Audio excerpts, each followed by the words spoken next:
कहाणी मच्छी छो खिली। एक मुहाणी मच्छी विकण जो होको ॾींदे अची बादशाह जे महल वटां लंघी। राणी बि को दरीअ वटि वेठी हुई। सो होको ॿुधी दरीअ मां लियो पाए माना झाती ॾेई मुहाणीअ खे पंहिंजी आंदल मच्छी ॾेखारण लाइ मथे महिलात में घुरायईं। मुहाणी मच्छी ॾेखारण लॻी त हिकु मच्छी टोकरीअ मां टिपो ॾेई ॿाहिरि निकिरण जी कोशिश करण लॻी। राणीअ पुछियो त ही नर आहे या मादी? मां त मादी मच्छी वठण थी चाहियां। इहो ॿुधी मच्छी ज़ोर सां खिलण लॻी। मुहाणी चयो ही त नर आहे। ईअं ई चई हू टोकरी खणी हली वई। राणी कावड़ मां पंहिंजी कोठी ॾांहुं हली आई। शाम जो बादशाह अची ॾिठो त कंहिं राणीअ खे नाराज़ कयो आहे जो उहा सॼी मॼी वेठी आहे। बीमार आहीं छा? राजा राणीअ खे गिराटड़ी पाईंदे पुछो। राणीअ रोअंदे चयो बीमार त कान आहियां, पर हिकु मच्छीअ जी अजीब हरकत करे मां ॾाढी परेशान आहियां। हिकु मुहाणीअ हिते मच्छी आंदी हुई। मुंहिंजे उन पुछण ते त ही नर आहे या मादी, मच्छी ॾाढी बदतमीज़ीअ सां टहिक ॾेई खिलण लॻी। राजा चयो हिकु मच्छीअ जी उहा हिमथ जो उहा असांजी राणीअ ते खिले नामुमकिन। तो ज़रूरु को सपनो ॾिठो हूंदो, यानी ख़्वाबु ॾिठो हूंदो। राणी चयो मां मूर्ख न आहियां, माना बेवकूफ़ न आहियां।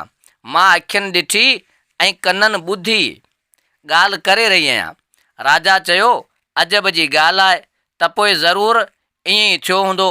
मां उन बाबति पुछा ॻाछा कंदसि। ॿिए ॾींहुं राजा पंहिंजे वज़ीर खे समूरी ॻाल्हि करे ॿुधाई जा राणीअ खां ॿुधी हुआईं। वज़ीर खे हुकुम ॾिनाई त मामले जी छंड-छाण करे 6 महीननि जे अंदरि बादशाह खे को तसली बख़्श जवाबु ॾिए, न त खेसि फांसीअ जी सज़ा ॾिनी वेंदी। वज़ीर हर तरह जी कोशिश करण जो अंजाम कयो, जेतोणीकि इहो बि अंदेशो होसि त नाकामी यकीनन आहे। 5 महीननि ताईं वज़ीर मच्छीअ जे खिलण बाबति जांच जूच कंदो रहियो। हिन हर हंधि कोशिश कई, आलमनि ऐं ॾाहनि खे सॾायो त जादूगरनि सां बि हिन सलाह ऐं मुसलत कई, पर को बि हक़ीक़त जे तह ताईं पहुची कान सघियो। जीअं जीअं ॾींहं विया थे गुज़रंदा, तीअं तीअं वज़ीर वियो थे ॻणतियुनि में ॻरंदो हो। हू राजा जे सुभाउ खां भलीअ भत वाक़ुफ़ु हो। हिन खे पक हुई त राजा हिन खे माफ़ न कंदो। हिन खे अची डपु लॻो त मतां राजा संदसि पुट खे बि न माराए, सो पंहिंजे पुट खे सफ़र ते रवानो करे छॾियईं। ईअं हलंदे हलंदे कुझु ॾींहंनि खां पोइ वज़ीर जे पुट खे हिकु ॿुढो कुड़मी गॾिजी वियो जो कंहिं ॻोठ ॾांहुं वञी रहियो हो। वज़ीर ज़ादे कुड़मीअ जी ॻाल्हियुनि जे जवाब में चयो त हू बि उन ई ॻोठ ॾांहुं वञी रहियो आहे जंहिं ॻोठ में उहो कुड़मी थी वियो। पोइ त ॿई गॾिजी अॻिते वधंदा रहिया। ॾींहुं गरम हो ऐं रस्तो वॾो, उन सवाइ थकावट बि हुई। वज़ीर ज़ादे चयो त तुंहिंजे ख़्याल मूजिबि इहो ठीकु न थींदो त कुझु पंध ताईं असां हिक ॿिए खे खणी अॻिते वधंदा रहूं। ॿुढे कुड़मीअ सोचियो ही त को बेवकूफ़ शख़्स थो ॾिसिजे, भला असां ॿई हिक ॿिए खे कीअं खणंदासीं? कुड़मीअ को बि जवाबु कोन ॾिनो। पोइ हू ॿई वरी हिकु ॿनीअ भरिसां अची लंघिया। फसल तयारु हो ऐं 2-3 ॾींहंनि में लुणण वारा हुआ। हवा जे वहकिरे ते पीले रंग जे संगनि वारो फसल झूमी ईअं ॾेखारी ॾेई रहियो हो ॼण त को सोनू सागर लहरूं मारींदो हुजे। वज़ीर ज़ादे ॿुढे खां पुछियो ही फसल खाधल आहे या बचियल आहे?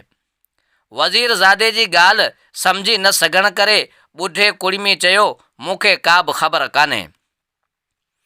कुझु पंध हलंदे हलंदे ॿई हमसफ़र हिकु झंग मां लंघे रहिया हुआ।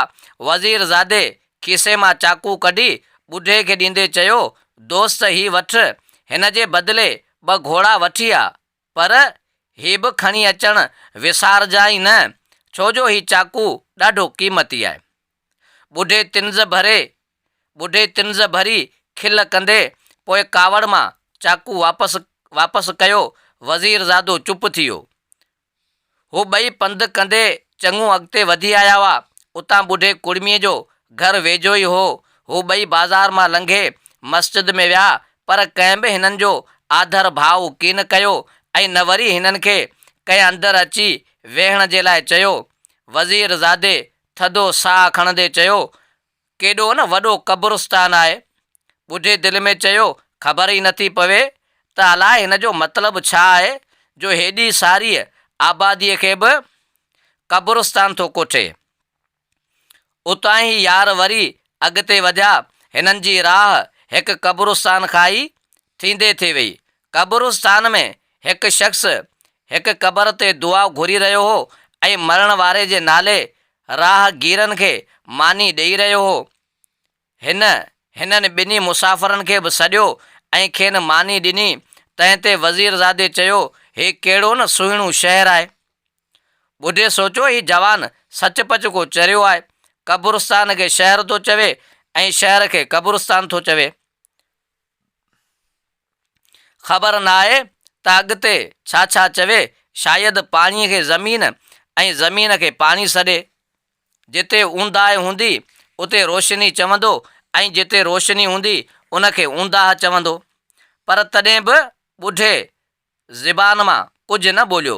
ॿिन्हीअ खे क़ब्रिस्तान जे लॻ वहंदड़ नदी पार करे पोइ ॻोठ ते पहुचणो पियो।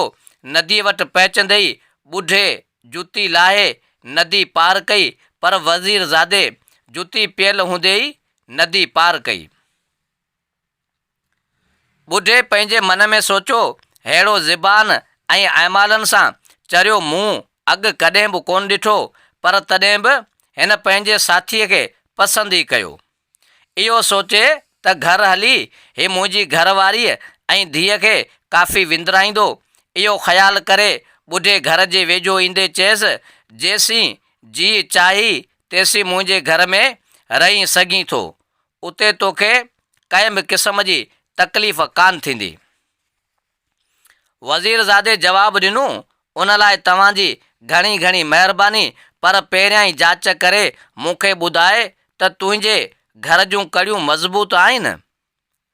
ॿुढो हिन खे बिना कंहिं जवाबु ॾियण जे खिलंदो घर हलियो वियो। ॿुढे कुड़मीअ घर वारनि खे चयो, साम्हूं वारे बाग़ में हिकु शख़्स वेठो आहे। हू मूंसां गॾु आयो आहे। मूं चाहियो थिए त जेसि ताईं हिन ॻोठ में आहे तेसि ताईं असां वटि ई रहे, पर हू अहिड़ो त मूर्ख आहे जो मां खेसि राज़ी करे कान सघियसि। हू इहो थो ॼाणणु चाहे त हिन घर जूं कड़ियूं मज़बूत आहिनि या न। ही शख़्स ॾाढो को बिने चरियो आहे। ईअं ई चई ॿुढो टहिक ॾेई खिलणु लॻो। कुड़मी जी धीअ ॾाढी सियाणी हुई। हिन चयो, बाबा ही शख़्स केर बि हुजे पर बेवकूफ़ न आहे जीअं तव्हां था सम्झो। उहो शख़्स ॼाणणु थो चाहे त तव्हां हुन जो ॿारु खणी सघंदा या न। कुड़मी चयो, हा त इहा ॻाल्हि आहे। हाणे मूं सम्झो तूं शायदि हिन जी ॿियनि ॻाल्हियुनि सम्झण में बि मुंहिंजी मदद करी। जॾहिं असां ॿई गॾोगॾु हलियासीं थे तॾहिं हिन चयो त मूंखे हुन खे खणी हलणु घुरिजे या वरी हुन खे मूंखे खणी हलणु घुरिजे, छो जो हिन जे वीचार में अॻिते वधण जो उहो ई सुठो रस्तो थी थिए सघियो। उन ते संदसि धीअ चयो त बिल्कुलु ठीकु। उन जो मतिलबु हो त वक़्तु गुज़ारण जे लाइ अवां मां कंहिं हिक खे का कहाणी ॿुधाइणु घुरिजे। ॿुढे कुड़मीअ वधीक ॿुधायसि, हाओ उन जो मतिलबु इहो, हा त जॾहिं असां हिकु फसल जे भरिसां ते लंघियासीं तॾहिं हिन पुछियो, हीअ खाधल आहे या बचियल आहे। धीअ पीउ खे उन जो मतिलबु ॿुधाईंदे चयो, बाबा साईं तव्हां उन जो मतिलबु बि न सम्झी सघिया।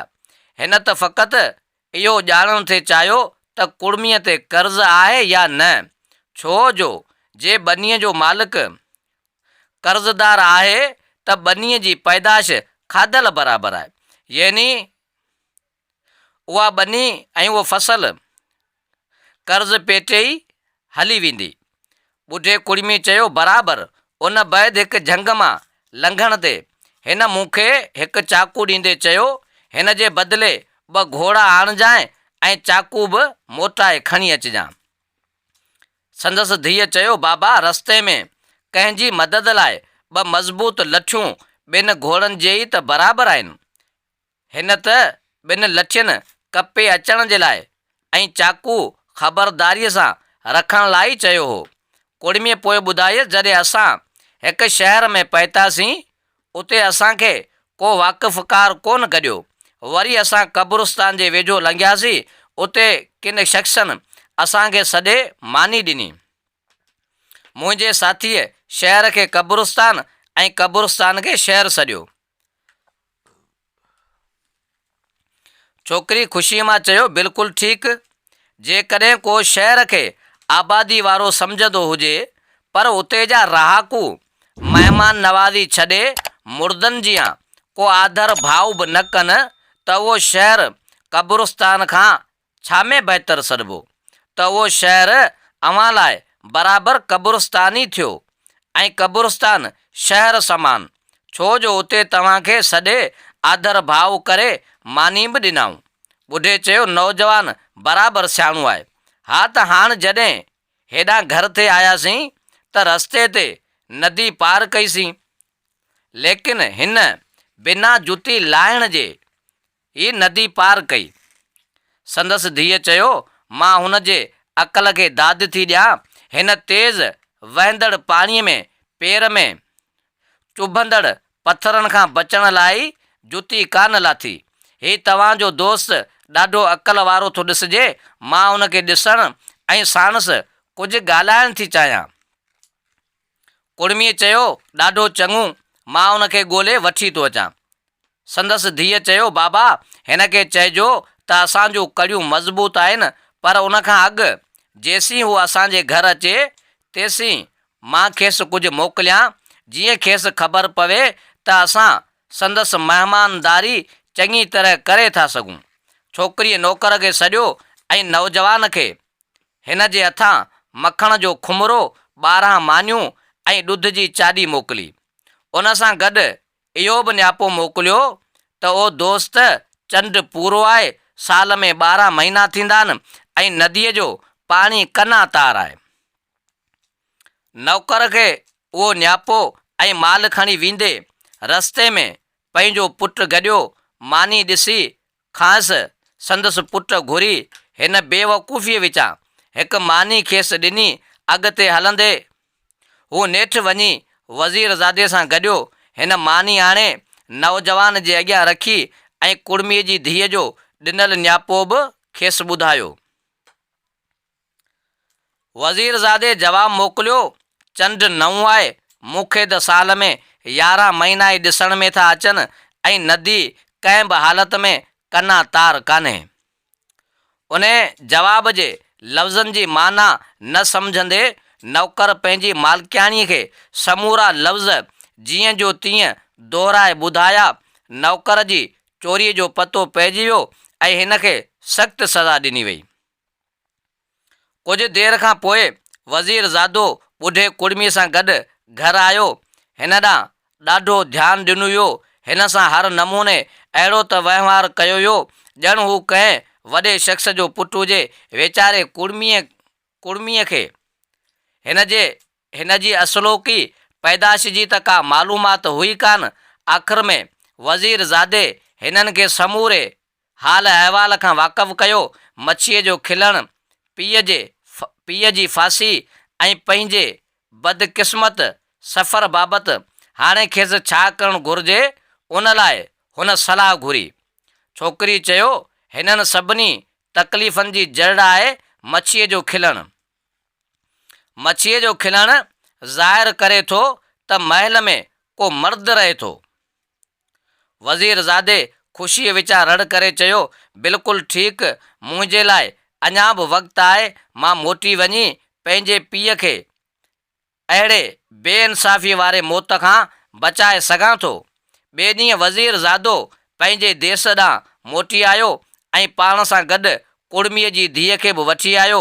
ईंदे ई डोड़ंदो महल ॾांहुं वियो ऐं हिन जेको कुझु ॿुधो हो सो वञी पीउ खे ॿुधायईं।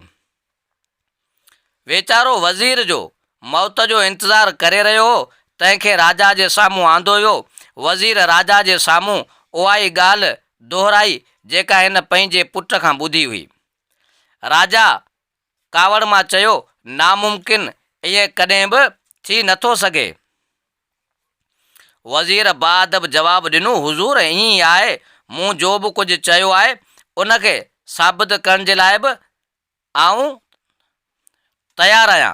मुंहिंजो अर्ज़ु आहे त महल जूं समूरियूं ज़ालूं हिक ई हंधु घुरायूं वञनि ऐं हिकु खॾ खोटाए उन मथां खेनि लंघण जो हुकुम ॾिनो वञे।